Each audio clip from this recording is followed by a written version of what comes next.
Welcome back to another episode of Tech Headlines Today. We're on episode number 45.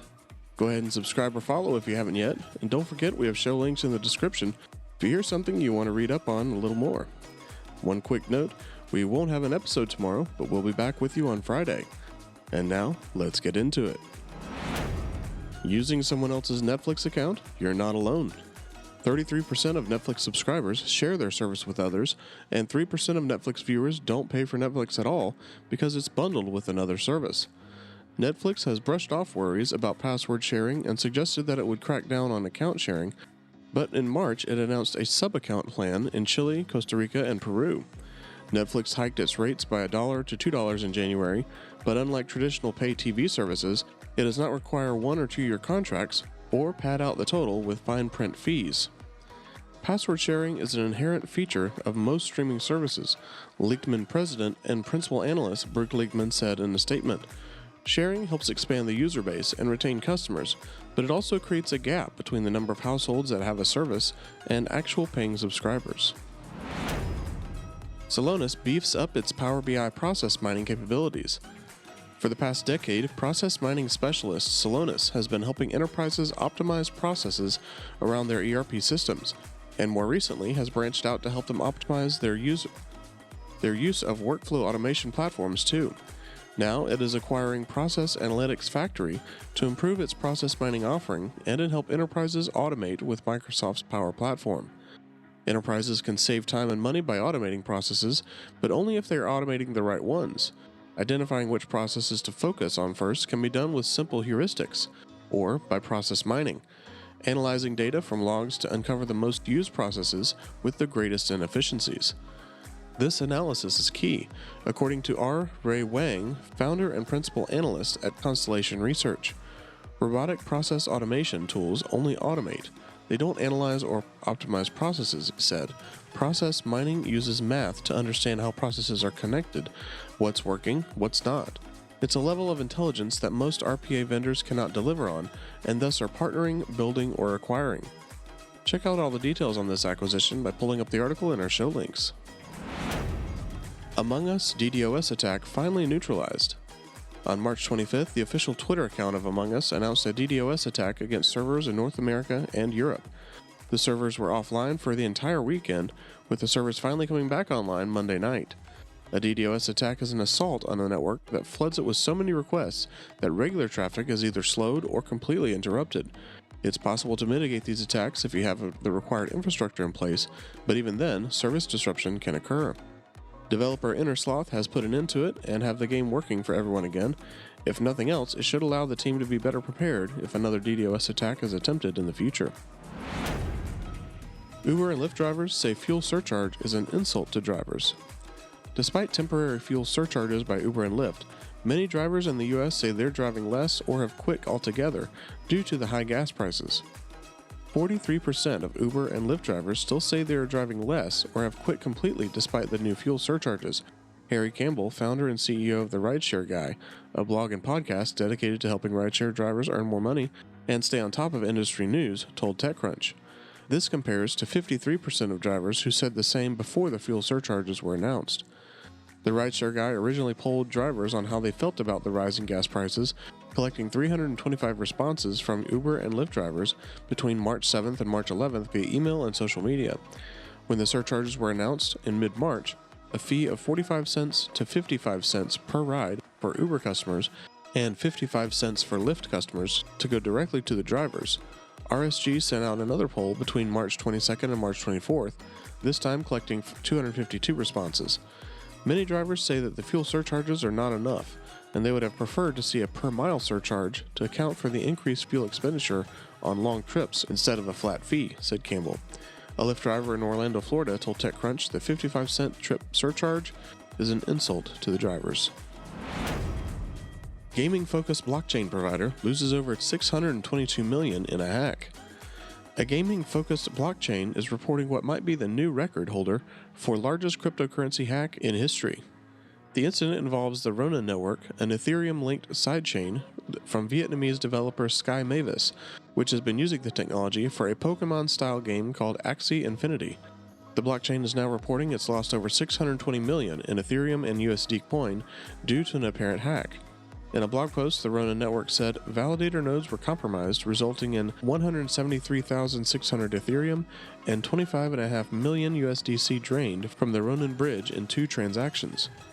Using hacked private keys to forge fake withdrawals, the attacker hijacked 4 validator nodes at Sky Mavis and a third-party validator configured with extra privileges. The Ronin network has halted all trading over the blockchain as it works with law enforcement officials, forensic cryptographers, and investors to make sure all funds are recovered or reimbursed. Verizon says bad actors are to blame for sketchy spoofed spam texts. Verizon is aware of a spam campaign that is targeting its customers with their own phone numbers. As first reported by The Verge, some of the carrier's subscribers have complained in recent days of receiving text messages that offer, quote, a little gift for paying off their monthly phone bill, with a link that leads to a Russian website. What has made the campaign unsettling for some is that the perpetrators are spoofing the numbers of their targets. Our team is actively working to block these messages, and we have engaged with U.S. law enforcement to identify and stop the source of the fraudulent activity, a Verizon spokesperson told Engadget. Verizon continues to work on behalf of our customers to prevent spam texts and related activity. When reports of the campaign first started to appear online, some Verizon customers speculated it was the result of an internal breach, a claim the carrier denies. We believe this activity is being generated from external bad actors with no direct tie to our company, the company told The Verge. Verizon also said it has no evidence that suggests the texts are coming from Russia. SpaceX to double Starlink satellite count within 18 months. SpaceX is aiming to double the number of Starlink satellites in orbit over the next 18 months, which promises to let more people subscribe to the satellite internet service. CEO Elon Musk tweeted about the goal on Monday, expecting over 4,200 Starlink satellites in operation within 18 months, which is 2/3 of all active satellites of Earth, he stated. Starlink satellites were launched over a 3-year period, dating back to May 2019, and SpaceX is now aiming to accelerate the build-out using its Falcon 9 rocket. The increased satellite rollout won't solve all the problems facing Starlink, including the chip shortage that hampers the manufacturing of satellite dishes needed to connect the network. For now, the U.S. Federal Communications Commission has only granted SpaceX a license to operate 4,408 Starlink satellites at low Earth orbits around 550 kilometers. To send up more, the company is seeking regulatory approval for a second-generation Starlink network that intends to span almost 30,000 satellites. Yandex is sending iOS users' data to Russia. A Russian tech company is sending to Russia data collected from iOS app users who've never used its apps, according to a security researcher. In a report by the Financial Times, researcher Zach Edwards explains how third-party apps can use a developer tool created by the company Yandex to harvest iOS users' data. Yandex is the largest technology company in Russia and operates the country's second-largest search engine. The Yandex API, Appmetrica, is a software development kit that offers developers a convenient way to obtain analytics data quickly and cheaply for their app. However, developers who use the tool give Yandex access to their users' data. According to app figures, Appmetrica is in 52,000 apps, including messaging apps, location sharing tool, and virtual private network apps. While carrying out an app auditing campaign for nonprofit Me2B Alliance, Edwards discovered that code embedded into apps by Yandex to collect user data and send it to servers based in Russia. The Appmetrica SDK claims to provide appropriate services, all while phoning home to Moscow with deeply invasive metadata details that can be used to track people across websites and apps, said Edwards. IT body raises concerns over campaign to limit end-to-end encryption. IT experts have warned against limiting the end-to-end encryption used by apps such as WhatsApp, as it would not make the internet a safer place. Facebook has previously announced plans to roll out end-to-end encryption across its messaging services.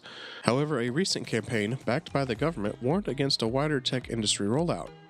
Critics of the technology have asked firms to find a way of allowing law enforcement agencies to access communication while still protecting privacy, warning that otherwise the public, and particularly children, could be at greater risk of being exposed to worrying content and online predators.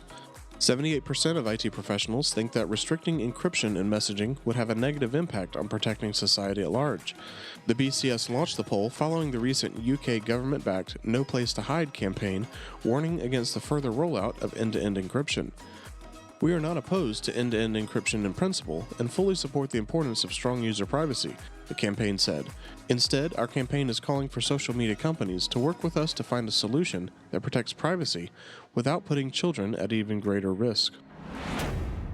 PlayStation Plus relaunches in June with 4 membership tiers. Sony announced today that an all-new PlayStation Plus is set to launch in June, complete with integrated PlayStation Now and access to games from the original PlayStation, PS2, PSP, PS3, 4, and 5. As the PlayStation.blog details, the relaunch of PlayStation Plus will happen in June, with 3 main membership tiers available, and a 4th for select markets where cloud streaming isn't an option. The main tiers are called PlayStation Plus Essential, Extra, and Premium. If you're a PlayStation Now user, you'll be automatically migrated to PlayStation Plus Premium in June with no increase in the current subscription price.